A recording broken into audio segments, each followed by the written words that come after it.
Okidoki, since marami na siyang bunga, hinog na ang bunga at marami na siyang bulaklak. So, mag-harvest kami ngayon ng lemons. Mag-harvest kami ng mga citrus, lemon, calamansi, and another type of lemons. Okidoki. Start tayo dito sa baba.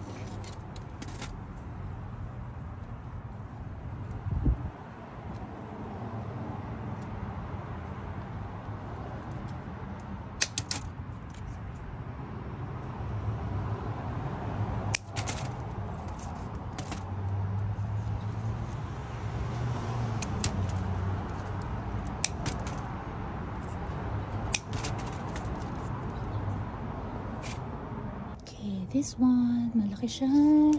Ikot na lang natin siya.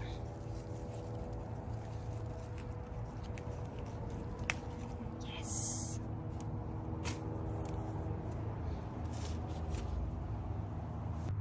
So, nakailan tayo? 2, 4, 6, 8. Okay, 2, 4, 6, 8, 10, 12, 14, 16, 18, and may iniwan pa akong dalawa na medyo hinog. And the smallest one here. Yan, medyo naano na siya. Maalwan na. And magdire-diretso na ang kanyang mga bulaklak. Ayan. And this one, ang dami. Ilang kaya mabubuhay dyan? Okay, let's move on. Okay, itong kalamansi namin, may mga bulaklak na siya dyan. Ayan. And may nakalimutan pala kong kunin. Ayan, there's 2 kalamansi right there from last time. Kaya I'll pick it up. Harvest natin today. Okay, dokes. 3 pala yung bunga ng kalamansi. And okay, let's move on to the lemons again. Okay, ito naman tayo sa another lemon tree namin na iisa lang ang bunga, hinog. Pero meron pa siyang dyan isang maliit But, kunin natin itong isang to. Tignan natin kung paano natin siya makukuha. Oopsie.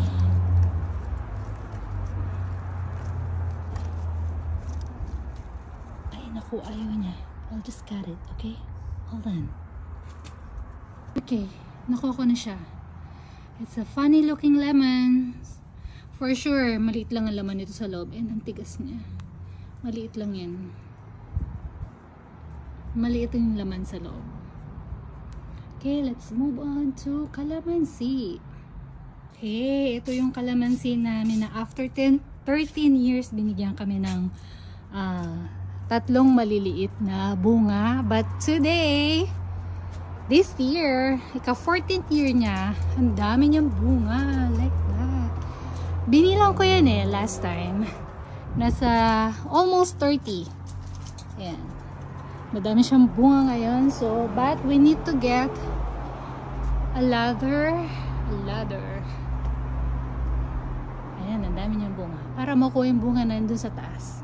I'll just wait for my husband. Pero umpisahan ko nang kunin yung maaabot ko. Okay, dokes. Okay, so for 37 pieces, ang napitas ko dito sa calamansi tree namin yung malaki. However, may natira pa doon. So 37 pieces to. Meron pa. Ang dami pa. I think I still have like 6 pieces na nakatago sa taas. Hindi ko makuha. Hold on. Andun sa loob, dun sa taas. Hindi makuha. And then meron pa maliit. And then meron pa siya, ayun na, namumunga na naman siya. I mean, nagbubulaklak na siya. Ayan. Marami siyang bulaklak. So, madami siyang bunga ngayon. Oh my God. Thank you, calamansi. We have 37 so far. Plus, may nabilang ako doon. 6 pieces pa nakatago. And baka meron pa yun dyan sa taas. Sa taas. Sa loob. Okidoki. Itong orange tree naman namin, napakadami na naman bulaklak. Sobrang dami. Sobrang dami talaga. Ayan. Maliliit pa siya kaya hindi masyadong kita. But, ayan. Ang dami niya. Yes, ang dami. Okie dokie, we got 56 calamansi from the big calamansi tree. 56. And then there's another 3 from the small calamansi fruit, or 3. So total of 59 calamansi for today's harvest.